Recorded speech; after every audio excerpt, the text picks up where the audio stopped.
الحمدللہ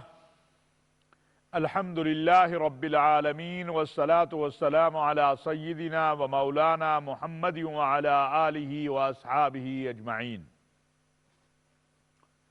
اما بعد فاعوذ باللہ من الشیطان الرجیم بسم اللہ الرحمن الرحیم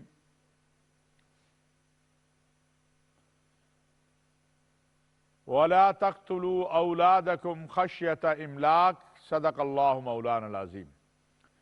واجب الاحترام ناظرین و سامعین، السلام علیکم ورحمۃ اللہ وبرکاتہ۔ ناظرین، آج سب سے پہلے میں ایک بڑے اہم موضوع کی طرف بات کرنا چاہتا ہوں، اور وہ ہے ماں باپ اور اولاد کا رشتہ، ماں باپ کی اولاد پہ ذمہ داریاں اور اولاد کی ماں باپ پہ ذمہ داریاں۔ اس حوالے سے ہمارے ہاں بہت ساری جو چیزیں ہیں، رسومات، عادات، جب ہم انہیں دیکھتے ہیں تو میں یہ بات کہنا چاہتا ہوں کہ اس وقت جو پاکستان کے اندر شادی کی صورتحال ہے، نکاح کی صورتحال ہے، اس سے لے کر اولاد کے جوان ہونے تک کے جو معاملات ہیں وہ ہم سب کی توجہ چاہتے ہیں۔ جب بچی بالغ ہو، عاقل ہو، تو پھر اس کی شادی کی جائے۔ اسی طرح بچہ بھی بالغ ہو، عاقل ہو تو اس کی شادی ہونی چاہیے، کیونکہ ان دونوں نے اب 3 گھرانوں کے ذمہ دار بننا ہے۔ پہلا، اپنا گھر، اپنے ماں باپ کا گھر اور سسرال کا گھر، اور اگر ان میں عقل نہیں، سمجھ نہیں، فہم نہیں، تدبر نہیں، حکمت نہیں، صبر نہیں، تو اس کے نتیجے میں 3 گھروں میں فساد پیدا ہوتا ہے۔ ہم سب کو مل کر پہلی کوشش یہ کرنی چاہیے کہ معاشرے کے اندر ہم اس بات کو باور کروائیں کہ بچی کی شادی اس وقت ہو جب وہ صحت مند بھی ہو، جب وہ عاقل بھی ہو، جب وہ بالغ بھی ہو۔ یہ جو ہمارے ہاں ایک تصور پایا جاتا ہے کہ بچی بڑی ہو گئی یا بالغ ہو گئی تو فوراً اس کی شادی کر دے، اس میں حرج نہیں ہے اگر وہ عقل ذہنی طور پر بھی بالغ ہو گئی ہے، عقل سے بھی اور تعلیم بھی۔ آج ہمارے ہاں بچیوں کو تعلیم نہیں دی جاتی، جبکہ حقیقت حال یہ ہے کہ اسلام ہمیں حکم دیتا ہے، ہمارے آقا و مولا سیدنا محمد صلی اللہ علیہ وسلم نے فرمایا کہ علم حاصل کرنا فرض ہے ہر مسلمان عورت پر اور ہر مسلمان مرد پر، علی کل مسلم و مسلمۃ، مسلمان مرد پر اور مسلمان عورت پر۔ آج ہم اپنی بچیوں کو تعلیم بھی نہیں دیتے، بلکہ بچی پیدا ہونے پر ہم ماتم کرتے ہیں، اور اس بچی کے پیدا ہونے کا ذمہ دار بھی ہم ماں کو ٹھہرا دیتے ہیں۔ باپ ذمہ دار نہیں بنتا، بدقسمتی کی بات ہے۔ ماں اکیلی تو بچی پیدا کرنے والی نہیں ہے، باپ کا بھی حصہ ہے، تو پھر صرف ماں ذمہ دار کیوں، وہ مطعون کیوں؟ اور پھر کیا کوئی ماں باپ خود بچی یا بچہ پیدا کر سکتے ہیں؟ اللہ کے حکم سے بچہ بھی پیدا ہوتا ہے، اللہ کے حکم سے بچی بھی پیدا ہوتی ہے۔ تو پہلا تو وہ مرحلہ آ جاتا ہے، انشاءاللہ اس پہ بھی کس دن بات کریں گے۔ پھر اگلا مرحلہ آ گیا شادی کا، بچے اور بچی دونوں کی میں بات کر رہا ہوں، تو اس وقت بچے اور بچی کی شادی ہونی چاہیے کہ جب وہ عقلی طور پر، ذہنی طور پر بالغ ہو جائیں اور صحت مند بھی ہوں۔ ہمارے ہاں اگر خدا نخواستہ، میں تو بڑا خوش ہوتا ہوں، لیکن ایک مثال کے لیے کہہ رہا ہوں، ان لوگوں کے لیے جو بچیوں کے پیدا ہونے پہ ماتم کرتے ہیں، مضبوطی لائیں کہ ہمارے بچے تعلیم کے میدان میں، صحت کے میدان میں، کھیل کے میدان میں، عقل و شعور میں کسی سے کم نہ ہوں۔ رزق دینے والا اللہ ہے، اس میں کوئی شک نہیں، لیکن اپنی صحت کا خیال کرنا۔ ایک آدمی برف کے اوپر لیٹ جائے اور کہے کہ میں اللہ تو ہے صحت دینے والے، تو نتیجتاً اگر وہ اس سردی کا تدارک نہیں کرے گا، اس سردی کے لیے کوئی حفاظتی بند نہیں باندھے گا تو بیمار ہو جائے گا۔ توکل کا یہ مطلب نہیں ہے، ہمارے ہاں توکل کا مطلب ہی نہیں سمجھا جاتا۔ یہ اچھا جی اللہ خیر کرے گا، بالکل اللہ خیر فرمائیں گے، لیکن جیسا کہ رسول اللہ صلی اللہ علیہ وسلم نے فرمایا کہ پہلے اونٹ کا گھٹنا باندھ پھر اللہ پر توکل کر۔ وسائل کی دنیا، اسباب کی دنیا میں جو کر سکتے ہیں وہ تو کرے نا، پھر اس کے بعد اگلا مرحلہ آئے گا۔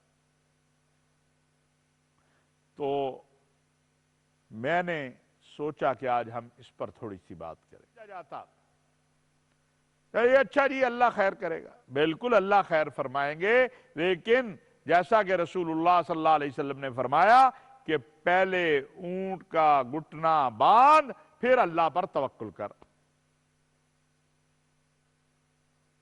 وسائل کی دنیا، اسباب کی دنیا میں جو کر سکتے ہیں وہ تو کرے نا، پھر اس کے بعد اگلا مرحلہ آئے گا۔ تو میں نے سوچا کہ آج ہم اس پر تھوڑی سی بات کریں۔ اب دیکھیں پولیو کا معاملہ ہے اور چیزیں ہیں، تو جب ہم یہ پولیو کا بھی میں چلتے چلتے عرض کر دوں کہ دنیا اسلام کے اہم ترین علماء جو ہیں وہ جدہ میں، مصر میں، پاکستان میں مختلف اوقات میں جمع ہوتے رہے اور یہ طے پایا کہ یہ جو پولیو ویکسین ہے اس میں کوئی غیر شرعی چیز نہیں ہے،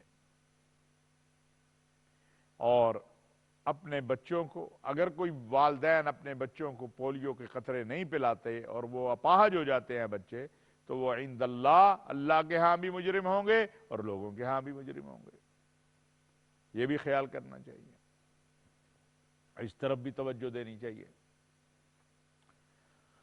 اب ہم کچھ حالات حاضرہ کی بات کر لیتے ہیں۔ سب سے پہلے تو ہم پاکستان کی بات کرتے ہیں، اپنے وطن کی بات کرتے ہیں۔ میں نے پچھلے 2 پروگراموں میں افواہ سازی پر بات کی ہے، ابھی ایک بار پھر افواہیں پھیلا دی گئی کہ حکومت کا کوئی ریپرزینٹیٹو اسرائیل کا دورہ کرنے چلا گیا، خواب میں دیکھ لیا کسی نے۔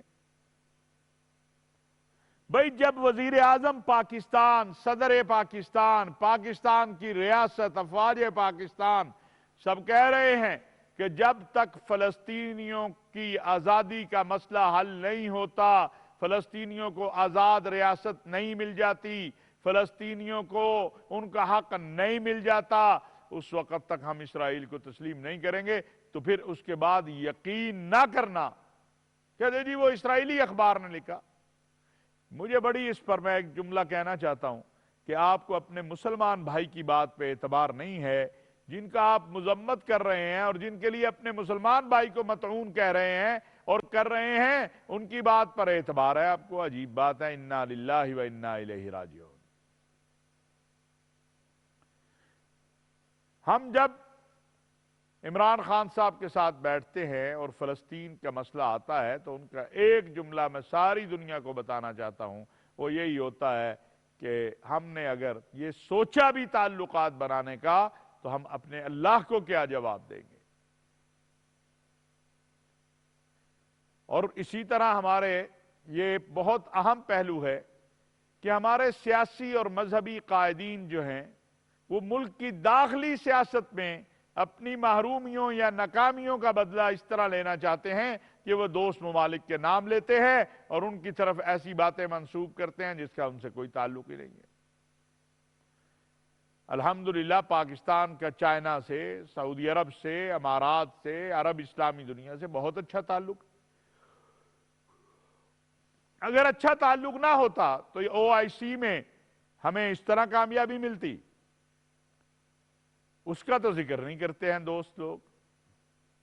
وہ بھی تو کسی دن بتاؤ قوم کو کہ اس حکومت نے کشمیر کے مسئلے کو پوری دنیا کے سامنے جس طرح رکھا، اور OIC میں ایک متفقہ قرارداد میں پاکستان کے موقف کی تائید کی گئی، ہندوستان کے مظالم کی بات کی گئی، اس کو تو کیوں بیان نہیں کیا جاتا؟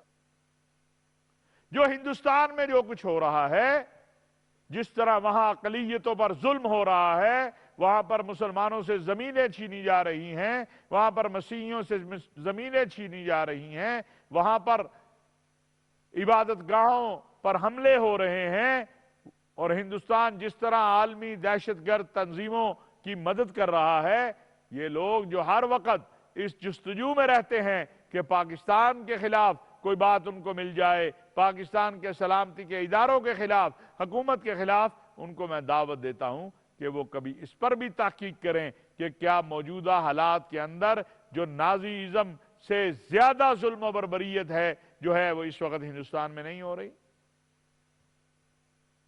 آپ اس طرف بھی تھوڑی توجہ کر کے دیکھ لیں۔ تو میرے عزیزو گزارش یہ ہے کہ ہم جن مراحل میں ہیں ان میں بہت سی چیزیں جو ہیں وہ کرنے کی ہیں، بہت سی چیزیں کرنے کی۔ ایک، افواہ سازی سے بچنا، اپنے اخلاق کو ٹھیک کرنا، اخلاقیات، اپنے گھر کے ماحول کو ٹھیک کرنا، اپنے وطن کو ٹھیک کرنا، صفائی، کھایا وہیں پھینک دیا، گاڑی سے نکالا پھینک دیا۔ بھائی یہ سڑکیں بھی آپ کی ہیں، یہ گلیاں بھی آپ کی ہیں، یہ پارکیں بھی آپ کی ہیں، یہ دفاتر بھی آپ کے ہیں۔ جتنی صفائی ہوگی اتنی صحت مند جو ہے زندگی ہوگی، اتنی اچھی لائف گزرے گی۔ میں آخر میں موجودہ جو ہماری حزب اختلاف ہے اس کے حوالے سے اور کرونا کے حوالے سے بات کرنا چاہتا ہوں۔ محترم جناب عمران خان صاحب نے ہمیشہ ایک بات کی ہے کہ ہم مذاکرات کے لیے تیار ہیں، لیکن کرپشن کے اوپر کوئی بات نہیں ہوگی۔ میں سمجھتا ہوں کہ پاکستان کو ضرورت کیا ہے؟ پاکستان کی پہلی ضرورت اتحاد کی ہے۔ کس کے خلاف؟ انتہا پسندی کے خلاف، دہشت گردی کے خلاف، بیرونی جو پاکستان کے خلاف سازشیں ہو رہی ہیں ان کے خلاف، اور کرپشن کے خلاف۔ پاکستان میں اگر آپ نے جمہوریت کو مضبوط کرنا ہے، پارلیمنٹ کو مضبوط کرنا ہے، اور پاکستان کو آئین اور دستور کے مطابق چلانا ہے، تو اس کے لیے ضروری ہے کہ آپ ایک ایسا میثاق کریں جس میں یہ بات طے ہو کہ کرپشن پہ کوئی کمپرومائز نہیں ہوگا۔ غیر جانبدارانہ احتساب، جس کی طرف عمران خان صاحب بار بار دعوت دے رہے ہیں اور کہہ رہے ہیں، کیا وہ ہر موضوع پہ بات ہوگی لیکن احتساب پر بات نہیں ہوگی۔ جنہوں نے قوم کا پیسہ لوٹا، جن کی وجہ سے قوم آج یہاں تک پہنچ گئی، ان کے اوپر معافی کی بات کرنا قوم کے ساتھ زیادتی ہے، ملک کے ساتھ زیادتی ہے۔ اسی طرح آپ سب جانتے ہیں کہ سینٹ کا جو الیکشن ہے ہمارا، اس میں بہت لمبی چوڑی خرید و فروخت بالخصوص 2 صوبوں میں ہوتی ہے۔ عمران خان صاحب نے کہا ہے اور دعوت دی ہے کہ آئیے مل کر سینٹ کے الیکشن کو شو آف ہینڈ، یعنی ہاتھ اٹھا کے اس کی طرف چلے، اور یہ بہت بہترین قدم ہے۔ اگر اس پر ریفرنڈم ہو جائے تو میرا نہیں خیال 99.9% سے کم بلکہ 100% لوگ کہیں گے کہ بھئی بالکل یہ خرید و فروخت کا سلسلہ ختم ہو، پتہ چلے کون کس کو ووٹ دے رہا ہے۔ اچھا کام کرنے جا رہے ہیں تو اس پر بھی حزب اختلاف انگلی اٹھا رہی ہے۔ انتخابی اصلاحات، آج آپ کے ملک کے اندر غریب آدمی الیکشن میں حصہ نہیں لے سکتا، بہت مشکل ہو گیا ہے۔ اس کے لیے ضروری ہے کہ ایسی اصلاحات لائی جائیں کہ ریڑی والا بھی، سائیکل والا بھی، اسکول ٹیچر بھی، جو آپ کے متوسط طبقے کے لوگ ہیں، نچلے طبقے کے لوگ ہیں، وہ بھی الیکشن میں حصہ لے اور پارلیمنٹ میں پہنچ سکیں۔ یہ تو ایسا ایجنڈا ہے جس پر پہلے دن سے حزب اختلاف اور حزب اقتدار کو جمع ہو جانا چاہیے تھا، لیکن چونکہ ذاتی مفادات آمنے سامنے ہوتے ہیں جب، تو قومی مفاد کو ہم قربان کر دیتے ہیں۔ خدا را ایسا نہ کیجیے۔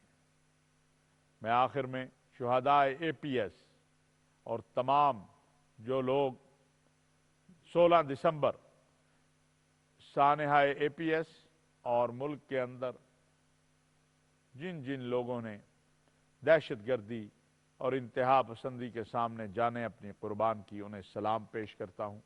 اللہ تبارک و تعالی شہداء کے درجات کو بلند فرمائے۔ وما علینا الا البلاغ المبین۔